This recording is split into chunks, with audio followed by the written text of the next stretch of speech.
Hola, ¿cómo están? Muy buenas noches. Bienvenidos a 7.000 millones, el periodístico internacional de la televisión pública.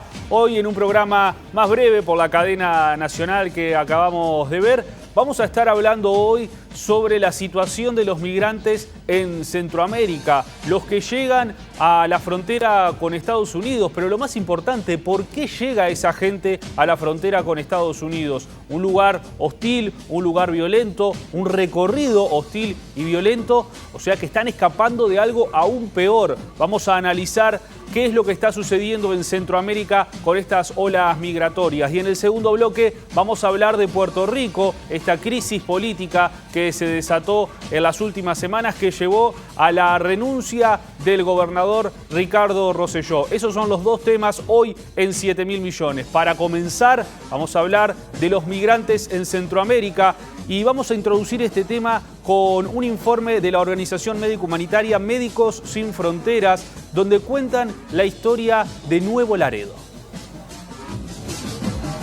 Cuando me secuestran, me llevan a la casa abandonada.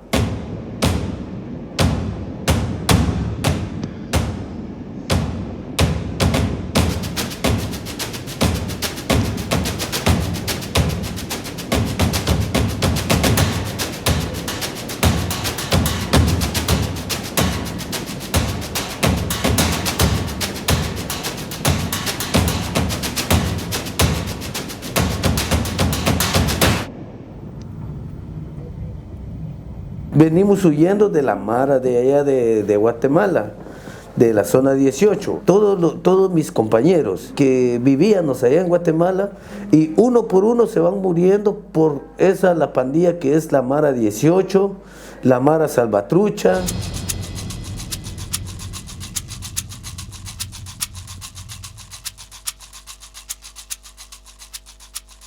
Cuando me secuestran, me llevan a la casa abandonada, y de ahí legalmente donde llego, ahí están varios niños, señoras, mujeres de 15 años, y nosotros vemos unos 12. Entonces, si el número no le da a uno, ahí le empiezan a pegarlo a uno, le empiezan a pegarlo a donde sea, en la cara, en el estómago, lo dejan golpeado a uno, después lo encierran.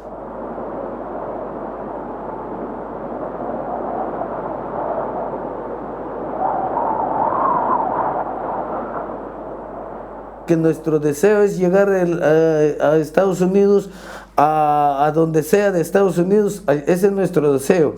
Pero si no logramos llegar, pues la única opción es quedarnos aquí en Nuevo Laredo trabajando, buscando un espacio donde vivir. Y pues como gente mala que hay, también hay buenos.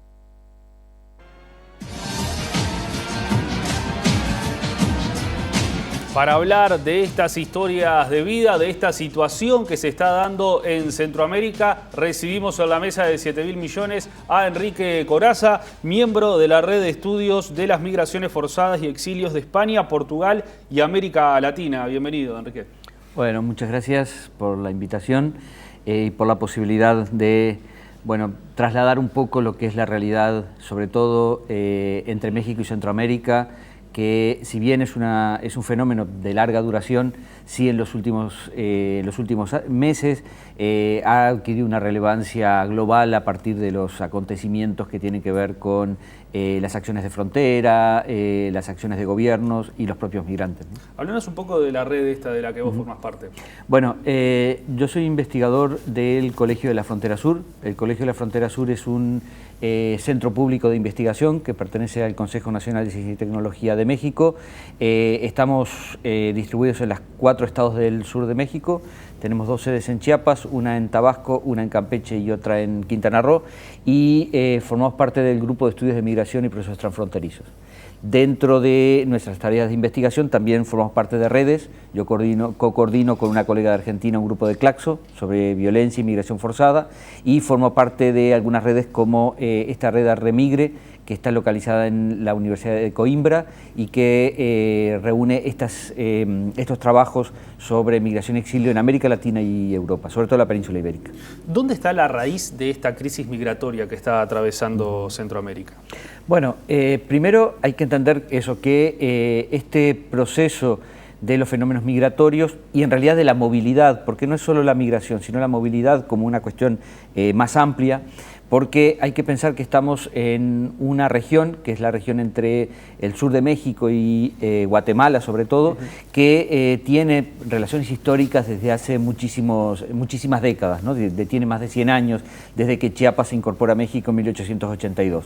Entonces hay una movilidad que es una movilidad transfronteriza, pero también hay migración, que es migración internacional, también hay migración forzada, hubo desplazamiento forzado interno en la época del conflicto armado en Guatemala, pero también hubo exilios en la época de la guerra civil en El Salvador y en la revolución nicaragüense también. O sea, hay una serie de movilidades que tienen este espacio como un espacio de tránsito, como un espacio de, en algunos casos, de residencia y de retorno.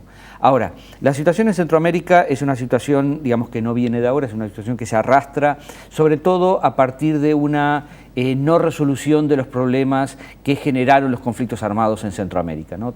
Sobre todo en el caso de Guatemala, en el caso de El Salvador y lo que estamos viendo en el caso de Nicaragua. Esos conflictos no resueltos en realidad dejaron los problemas sobre la mesa, a lo que se sumó la irrupción del neoliberalismo, ¿no? Entonces esto generó todo una gran cantidad de población que está en situación de exclusión, en situación de alta vulnerabilidad, en situación de precariedad. Si a esto sumamos que los fenómenos de violencia han ido en aumento, sobre todo a partir del surgimiento de las maras, que es resultado también de un proceso migratorio, es el proceso de expulsión de jóvenes centroamericanos desde Estados Unidos hacia Centroamérica, digamos, todos estos elementos se conjugan y comienzan a generar una situación que hace que para muchas personas sea imposible mantener su vida cotidiana, ¿no? sus espacios de pertenencia, sus trabajos habituales, y entonces digamos, comienzan a pensar en la movilidad como una estrategia, ¿no? Entonces, digamos, ahora, las personas que se mueven no son todas las personas que están sufriendo esta situación en Centroamérica. Claramente. O sea, cuando vemos llegar un grupo de personas, sobre todo las que llegan en situación de movilidad forzada, siempre es la punta del iceberg de una situación que la gente está viviendo en el lugar de origen. Entonces hay que pensar también que en realidad es la manifestación de un fenómeno mucho mayor que se está dando en el origen y que tiene que ver con estas cuestiones. Por eso hoy las migraciones tienen esta mezcla de elementos, ¿no? Que tiene que ver con las violencias, pero también con las amenazas, a veces medioambientales e incluso del cambio climático, a lo que se suma también una precariedad resultado de los modelos económicos. Se habla de la frontera de Estados Unidos, toda la atención está allí. Datos que, bueno, fortalecen lo que vos decías, 722.000 personas emigraron de Honduras, solo de Honduras, en el año 2018. No se habla tanto de lo que está sucediendo en Honduras, y sí se habla mucho de la frontera con Estados Unidos, pero vos además nos hablabas de la frontera sur de México, ¿no? Donde ahí también hay otro tema grande, quizá tan grande como el de la frontera norte, pero que se trata muy poco. Sí, digamos, la frontera de moda era la frontera norte, que, digamos, con la escenificación del muro y de lo que representaba ese bloque que las personas tenían cuando llegaban al norte de México y querían pasar a Estados Unidos. Y eso también era porque la frontera sur tenía un grado de permisividad y de posibilidades de entrar y transitar a través de México que era mucho mayor que en el norte, ¿no? Sin embargo, a partir de un cambio en una visión geopolítica del territorio que se dio a partir del el atentado contra las Torres Gemelas en Estados Unidos y después todo lo asociado al terrorismo internacional, se cambió la óptica de las fronteras y de las migrantes y se comenzó a ver la frontera como un asunto de seguridad nacional y por lo tanto a los migrantes como una cuestión de seguridad nacional. Y además Trump reforzando todo este discurso. Exactamente. ¿No? Entonces esto a lo que llevó es que todas las lógicas y todas las prácticas de la frontera norte se fueran trasladándose a la frontera sur. O sea, la lógica era, no queremos, digamos, sobre todo para Estados Unidos, pero México acompañó toda esa lógica, que era, no queremos que lleguen a la frontera norte de México, sino que los vamos a detener en la frontera sur. Lo primero fue el programa integral para la frontera sur, que lo que establecía era que las detenciones se hicieran en los estados del sur, ¿no? Y después a eso siguieron, digamos, toda una serie de estrategias de gobierno, digamos, y hoy ya estamos en un proceso de securitización, pero un proceso de militarización y control de la frontera, que justamente está haciendo efectivo eso, ¿no? Que las personas no ingresen a México, y si ingresen a México, que se queden en los estados del sur. Claro, y además eso ahora se quiere trasladar que ni siquiera puedan ingresar a Guatemala. Es como que cada vez llevando más al sur esa frontera. Sí, digamos, todos estos acuerdos que están dentro de la órbita del tercer país seguro, lo que buscan es que las personas, digamos, aún las solicitantes de refugio, no lleguen a Estados Unidos. Y si llegan a Estados Unidos van a ser devueltos para que el trámite lo inicien o en Guatemala o en México, ¿no? Y esto, en definitiva, también es digamos, el papel que están desarrollando los países de Centroamérica y México es cumpliendo con los objetivos que Estados Unidos y la administración actual tienen sobre la migración en general y sobre cómo ve el país y cómo ve a quienes llegan desde fuera, ¿no? Trump hizo de las migraciones y del famoso muro un tema de campaña y que durante su gobierno sigue insistiendo en eso. Pero no es la administración de Trump la que más migrantes ha deportado. Eso queda para cifras de Obama. Sí, exactamente. Durante la administración de Obama fue el periodo en el cual se deportó la mayor cantidad de migrantes en la historia de Estados Unidos, ¿no? Digamos, recordemos la crisis de los niños no acompañados, digamos que era una manifestación de todo esto, ¿no? Porque en realidad es parte de la política exterior de Estados Unidos, este control de la migración y en definitiva, bueno, vamos a ver al final del periodo de Trump, digamos, cuál es el resultado, ¿no? Porque ahora en una de las declaraciones de Trump decía, bueno, ha sido exitoso las medidas que hemos adoptado porque llegan menos. Sí, pero llegan menos porque los están deteniendo antes o porque los están enviando a sus países, lo cual también es una cuestión bastante controvertida y dramática porque, digamos, uno de los principios básicos, incluso principios que países como México ha ratificado, digamos, acuerdos internacionales, establece que cuando una persona llega por situación de violencia y perseguida, no debe ser devuelta a su situación de origen, porque la estás devolviendo prácticamente a la muerte. Y sin embargo eso se está dando. O sea, la deportación, el retorno forzado, se está dando de personas que necesitan esa protección, ¿no?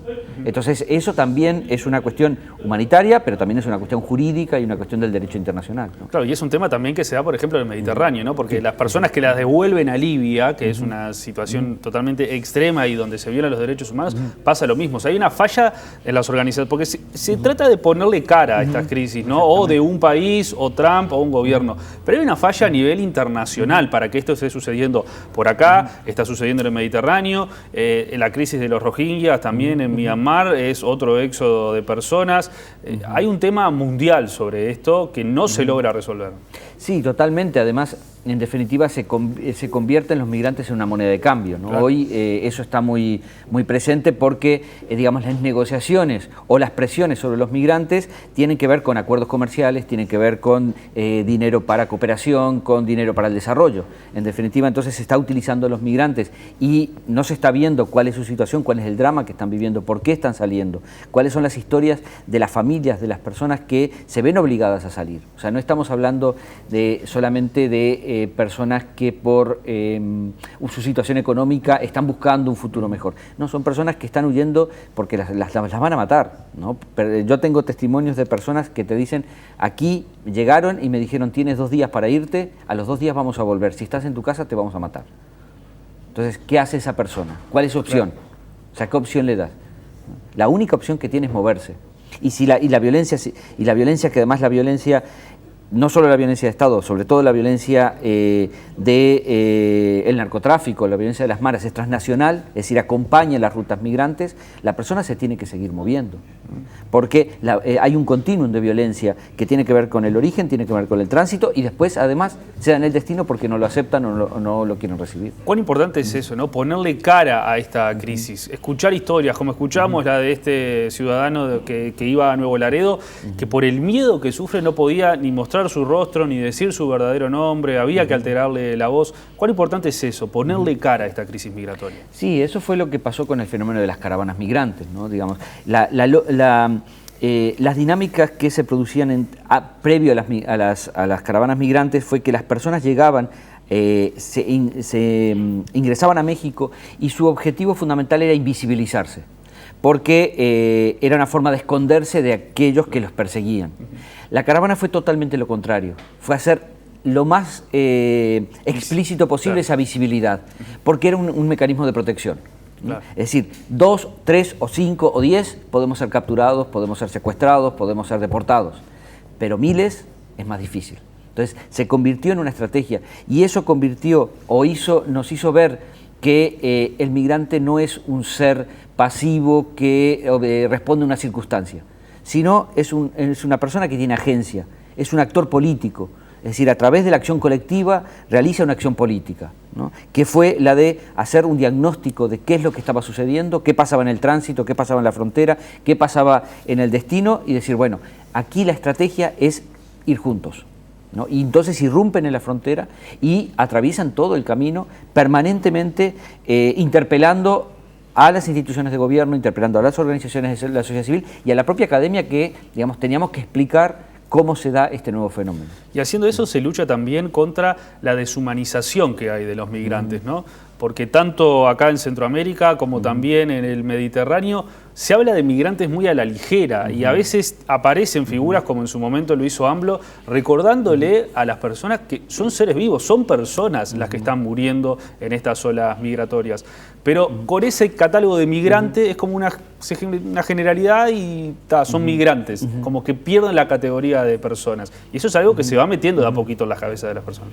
Sí, digamos, yo considero que es la única estrategia que podemos hacer para contrarrestar estas expresiones de xenofobia, estas expresiones de discriminación, el miedo a la llegada de los migrantes, porque cuando se habla justamente de flujos migratorios, se habla de tantos cientos o miles de personas que están atravesando la frontera, que llegan al país. Entonces eso, digamos, da pie a generar todos estos discursos de miedo, ¿no? De invasión, de amenaza. Trump diciendo, ahí vienen los delincuentes, los narcotraficantes, vienen todos encubiertos a la caravana. Además, criminalizando a las personas. Ahora, si conocemos cuáles son las historias donde podemos lograr esa empatía, ¿no? Donde la gente puede ponerse en la situación de la persona que se ha visto obligada a salir con toda su familia y con lo que tiene puesto y poco más, porque está peligrando su vida o la de su familia. Entonces, esa es la forma que tenemos de contrarrestar esta visión, por supuesto, construida y con una intencionalidad, sobre todo una intencionalidad política, del rechazo a la migración. Para Estados Unidos, ¿hasta dónde esto no es un círculo? Por la influencia que tiene Estados Unidos en la región de Centroamérica y ahora esto que le pasa de todas estas personas intentando llegar a Estados Unidos.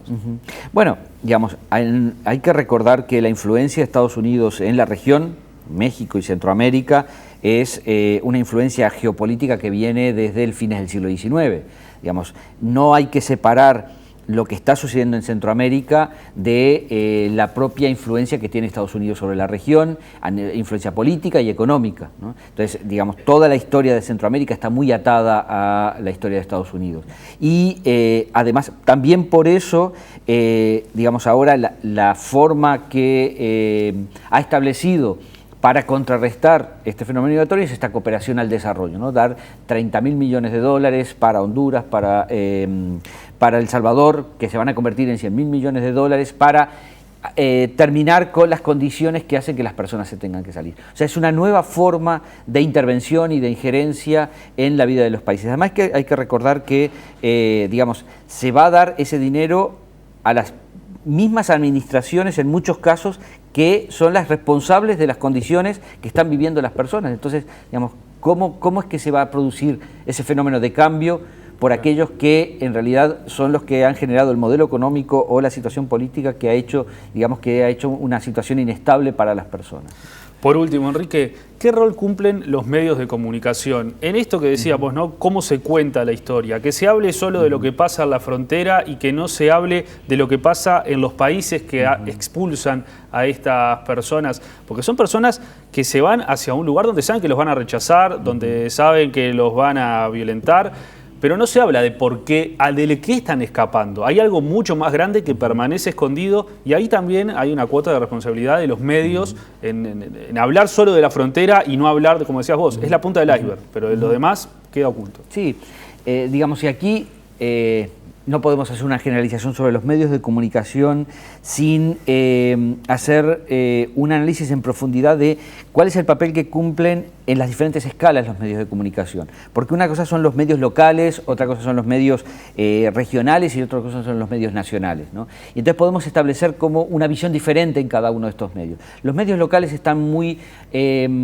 atados a los intereses políticos, intereses corporativos y son en su mayoría los responsables de esta visión de el migrante como delincuente, el migrante como invasión, el migrante como el que trae enfermedades, ¿no? Porque evidentemente cumplen un papel y cumplen un rol en esta estrategia política de mantenerse en el poder o de llegar al poder, ¿no? Ya sea, digamos, en el gobierno o en la oposición.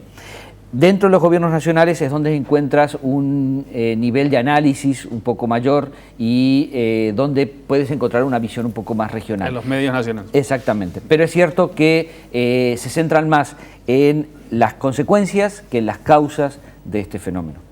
Enrique, fue un placer tenerte hoy con nosotros en 7.000 millones. Cuando te tengamos por Uruguay nuevamente va a ser un placer también volver a recibirte. Muchísimas gracias, un placer para mí también. Muchas gracias, Enrique. Nos vamos a una breve pausa y ya venimos con Puerto Rico en 7.000 millones.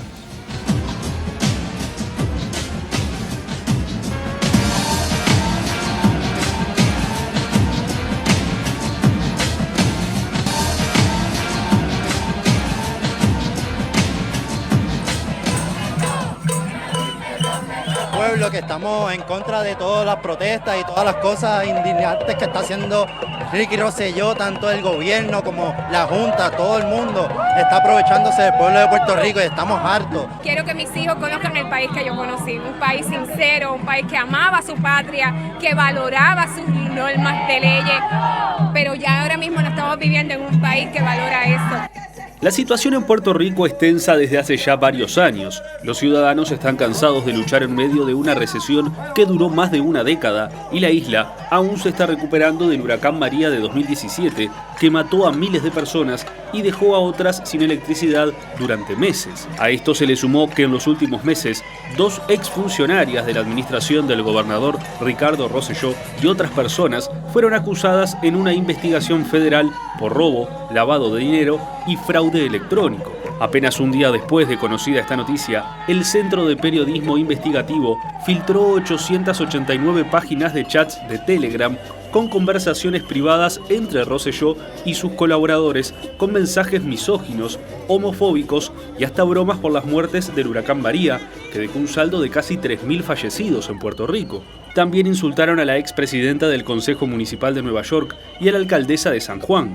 Un juez puertorriqueño emitió órdenes de registro de los teléfonos de los funcionarios involucrados en el chat que generó la crisis política. Un sector significativo de la población se manifiesta desde hace días. Soy consciente de la insatisfacción y el malestar que siente.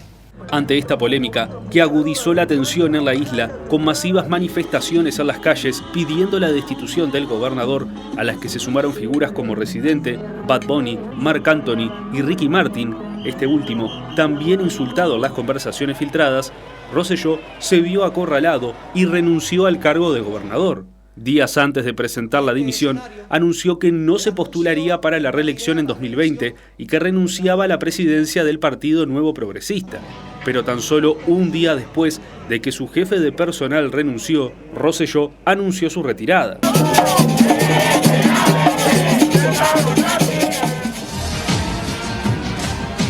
Esto que veíamos es apenas un resumen de lo que ha sucedido las últimas semanas en Puerto Rico con la renuncia que se hará efectiva el 2 de agosto del gobernador Ricardo Rosselló. La primera vez que un gobernador de Puerto Rico renuncia al cargo. Una crisis económica, el huracán María en el 2017 y ahora la filtración de estos mensajes que llevó a que caiga Rosselló. También cayó el secretario de Estado, que era quien tenía que asumir el cargo de Rosselló ante la denuncia, y ahora es la secretaria de Justicia la que tiene que asumir, Wanda Vázquez, pero que no quiere asumir en ese cargo. Bueno, vamos a tratar de analizar lo que está pasando en Puerto Rico, pero para comenzar vamos a hablar de qué es Puerto Rico, qué es un Estado libre asociado, y para eso tenemos al analista internacional Ricardo Galarza. Bienvenido, Ricardo. Muchas gracias, Maxi. Un saludo y un saludo a tu audiencia.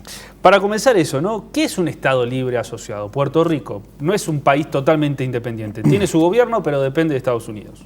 Sí, es exactamente, creo que lo definiste muy bien, ¿no?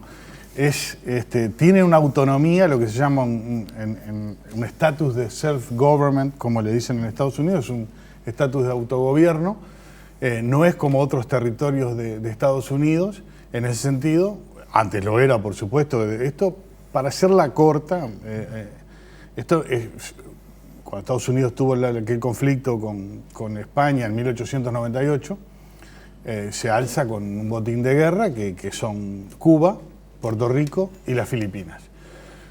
Puerto Rico pasa a ser parte de un territorio como otros, como Guam y como son otros, hasta que pide, después le dan la ciudadanía tarde a los puertorriqueños, en el 1921 creo, y en el 47 se le da este estatus de autogobierno por el cual se convierte en un Estado libre asociado en el año 47, y a partir de allí han elegido a un gobernador cada 4 años. Entonces tienen una cierta autonomía. Eso es lo que es básicamente un Estado libre, pero asociado en el sentido de que, de última manera, en las cosas importantes y en las leyes, por ejemplo, fiscales, y las cosas que realmente le importan a Washington, pues las leyes se promulgan en Washington y de hecho el Congreso, ¿no? Eso básicamente es un Estado libre asociado y ese es el estatus, digamos, que los puertorriqueños han elegido, aparte no solo que votan al gobernador, sino que también han tenido la oportunidad de votar en referéndum. 5 referéndums se han hecho hasta ahora, desde el 67 hasta el 2017, y en esos 5 referéndums han dicho que quieren, por lo menos en los 3 primeros, que quieren seguir siendo un Estado libre asociado. La independencia para tal vez sorpresa de muchos, nunca ha tenido más del 4,5%, inclusive en alguno de los referéndums eso creo que tuvo el 2,5%, el 3%, y en los últimos 2, que creo que fueron los referéndums, que fue el 2002 y 2017, ganó incluso la estadidad, o sea, convertir a Puerto Rico en el Estado número 51 de los Estados Unidos. De todos modos, no era un referéndum vinculante estos 2 últimos, y no se procedió a la estadidad, pero digo eso para que quede más o menos claro que también allí la población nunca ha buscado, ¿no? Una independencia.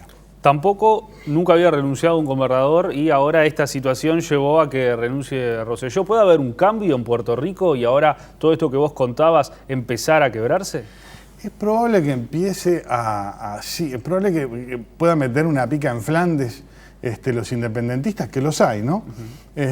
Pero yo pienso que no sé si se pueda llegar a eso. Lo que sí es que marca el momento de mayor tensión con el gobierno de Washington, porque obviamente esto de Rosselló es simplemente la gota que rebasó el vaso, ¿no? O sea, es raro que un gobernante, por decir algo, latinoamericano, y Puerto Rico es Latinoamérica, a pesar de ser parte de Estados Unidos, no deja de ser América Latina, que un gobernante latinoamericano renuncie por esto es bastante llamativo para nosotros, ¿no? De hecho, que se le haya pedido la renuncia, pero en realidad viene porque todo esto, como digo, había allí un caldo de cultivo, había un hartazgo que había empezado con la corrupción de los gobiernos, y no solo del de Rosselló, sino desde antes, ¿no? Es que se sospechaba la corrupción de los gobiernos, los desastres naturales, y todo descontento social, como sabemos, parte del bolsillo y también, hay que decirlo, una crisis económica importantísima que ha quejado a Puerto Rico desde prácticamente mediados de la década pasada, de 2003, 2004, cuando Puerto Rico dejó de ser una suerte de paraíso fiscal para las grandes empresas de Estados Unidos, en particular las farmacéuticas, todas las grandes empresas del Big Pharma americano y de la gran industria con lobby en Washington estaban en Puerto Rico. Entonces eso, claro, subía la marea de una manera tremenda. Puerto Rico era un país, llamémosle, muy próspero y se vivía muy bien allí, prácticamente no se pagaba taxes, o sea, era el mejor de dos mundos. A partir del 97, Washington, el Congreso en particular, empieza a aprobar una serie de leyes para desandar todo esto. Las compañías se empiezan a ir, Puerto Rico se empieza a endeudar de una manera vertiginosa, hasta que se declara en bancarrota el gobierno. Y en el año 2016 la deuda ascendía a 70.000 millones de dólares en Puerto Rico, imagínate. Eso estaba en bancarrota el país. Sí, claro. Washington lo rescata, pero para eso les pone lo que se llama la Junta de Control Fiscal.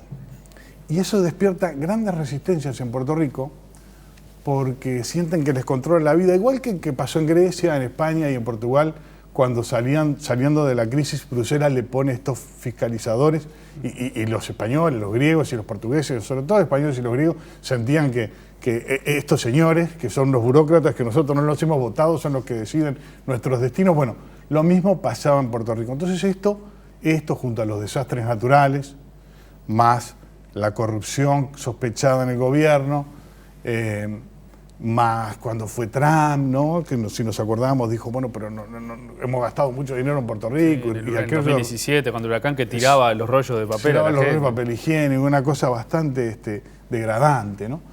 Y bueno, todo eso, como digo, se fue conjugando para armar este caldo de cultivo que finalmente estalló ahora y le estalló en la cara a Rosselló, ¿no? No creo que en otras circunstancias le hubiera pasado esto, pero bueno, estalló en esta crisis política que todavía no, como bien dijiste, no ha terminado, porque a Wanda Vázquez tampoco la quieren, y habrá que ver cómo se soluciona ese problema. Desde el punto de vista político, desde el punto de vista económico, creo que es más complejo aún, ¿no? Vamos a ver cómo anunciaba Rosselló su renuncia y los festejos de la gente en la calle ante este anuncio.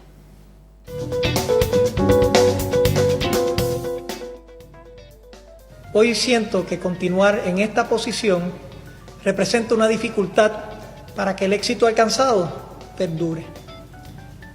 Luego de escuchar el reclamo, hablar con mi familia, pensar en mis hijos y en oración, he tomado la siguiente decisión.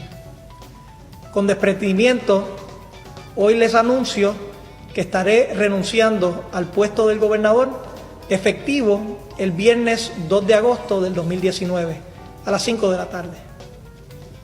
Estos días estaré atendiendo asuntos pendientes que viabilicen una transición ordenada.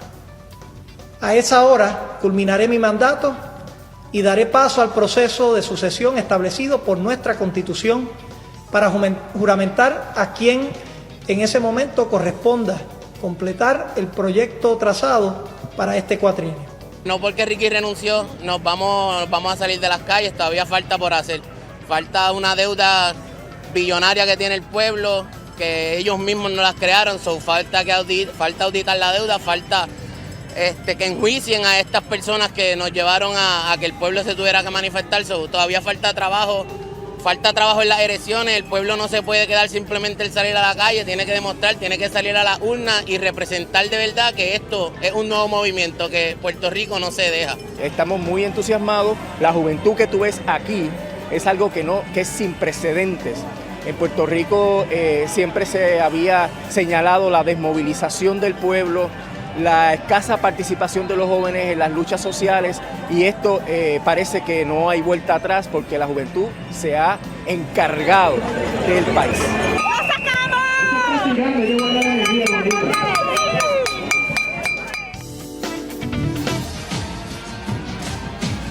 Este último testimonio, Ricardo, hablaba de la movilización en las calles de Puerto Rico, ¿no? Algo que no era habitual y que en esta oportunidad se dio e hizo caer a un gobernador. ¿Puede haber ahí un cambio? Sí, de hecho, muy inusual, como bien decía el hombre, ¿no? Prácticamente nunca se había visto algo así.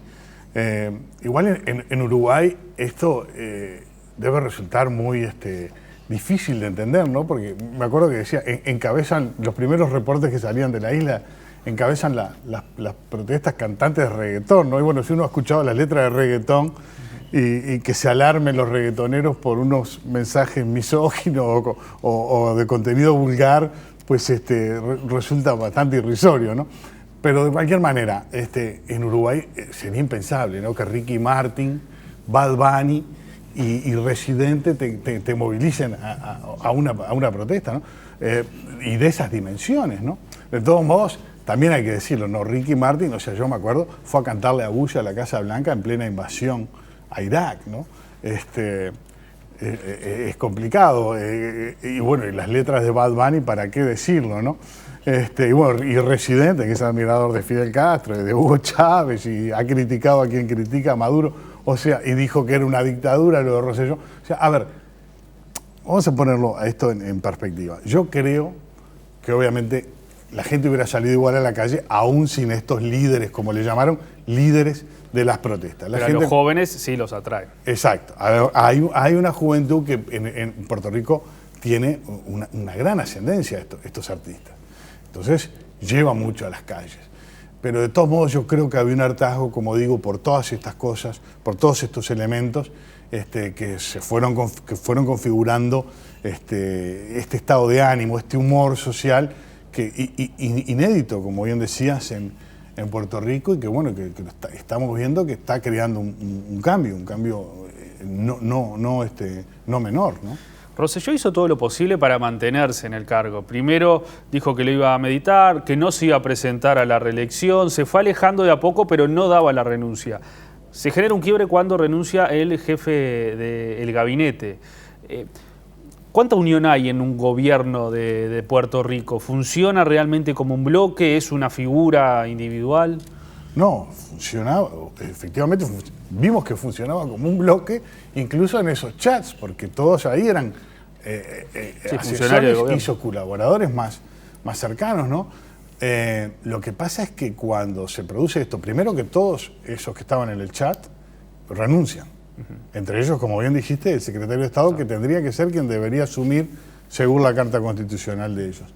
Pero 15 renuncian, o sea, prácticamente se queda sin gobierno, y los últimos reportes era que estaba solo en la fortaleza, o sea que era como un apestado. Sí, se fue acorralando. Claro, no lo querían ir ni a visitar, ni sus propios correligionarios, porque al final de cuentas era tal el rechazo en las calles. Entonces, más allá de que hubiera una cohesión en el gobierno, obviamente que funcionara eso como un gobierno con su gabinete y todo lo demás, en ese momento Rosselló estaba solo. Y primero intentó, bastante que aguantó, ¿no? Primero intentó, como bien dijiste, decir que no iba a la reelección y pedir perdón, todo, pero no hubo manera. Y la verdad que fue muy potente, ¿no? La protesta en las calles, ¿no? Para los estándares de Puerto Rico. En otro país latinoamericano ya sabemos que estas cosas no mueven mucho, ¿no? Pero allí pues se hicieron sentir y lograron su cometido, ¿no? Si les va a ir bien o no con esto, pues no lo sabemos, ¿no? Ahora no quieren tampoco a Wanda Vázquez. El tema es ese, ¿no? ¿Qué puede pasar? Porque ahora vamos a entrar en una pausa hasta el 2 de agosto que se haga efectiva la renuncia de Rosselló. Wanda Vázquez ya dijo que ella no quiere asumir el cargo de gobernadora porque sabe que tiene a la misma gente que estaba en contra de Rosselló. Entonces, ¿qué puede pasar? ¿Puede haber elecciones anticipadas? ¿Cómo se puede resolver esta crisis política? Bueno, tal vez sea la más sensata, adelantar las elecciones, ¿no? Que de todos modos le quedaba 1 año y medio en el cargo. No es descabellado pensar que, y si no, que nombre a otro en su lugar. Pero yo creo que si ella, como ya lo ha manifestado en 2 ocasiones, que no está interesada en asumir, yo pienso que lo más lógico sería adelantar las elecciones en Puerto Rico y bueno, que de allí salga todo un gobierno nuevo, ¿no? Y legitimado después de esto creo que es la única manera que puede salir. Ahora, también hay que decirlo, ¿no? Aun cuando asumiera Wanda Vázquez, vamos a ponerlo, que van a seguir en las calles protestando, van a hacer caer a otro gobernador, es muy es difícil que pueda pasar eso, pero en un gobierno tan desprestigiado, con funcionarios tan desprestigiados, porque aparte que ella está sospechada también de corrupción, ¿no? Sí. No nos olvidemos que hay aparte 2 funcionarias de él que están siendo investigadas por el FBI por la corrupción, por una malversación de fondos federales además, que tenían que ver con esto de la crisis del huracán María. Entonces, es un gobierno ya a esta altura tan desprestigiado que yo creo que la mejor salida que pueden tener son nuevas elecciones, ¿no? Ricardo, muchas gracias por estar hoy con nosotros en 7.000 millones, analizando esto, que es un tema que apareció un poco ahora sobre el final de la historia, pero que no se sabe mucho de Puerto Rico por estos lados. Tenemos como ese pendiente, ¿no?, en Sudamérica, de no conocer tanto de Centroamérica. A veces, sí, sabemos que es un protectorado de Estados Unidos que está ahí y un poco más, pero bueno, no, encantado de discutir siempre estos temas contigo y a tu audiencia también un saludo muy cariñoso. Bueno, muchas gracias, Ricardo, por estar hoy con nosotros, y ahora nos vamos a despedir. Hoy les decíamos, tuvimos un programa un poco más breve por la cadena nacional. Como siempre nos vamos a ir con música, y en esta oportunidad es Nina Simone. Su tema es Mississippi Goodman, una cantante de Estados Unidos que, ya siendo famosa, decidió quebrar con su tradición musical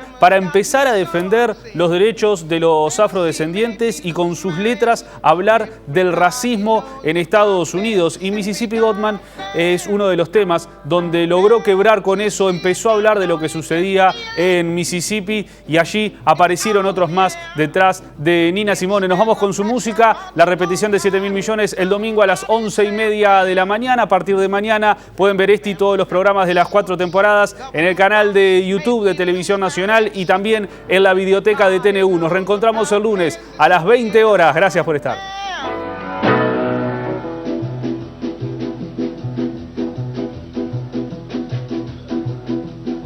Hound dogs on my trail, school children sitting in jail, black cat crossed my path. I think every day's gonna be my last.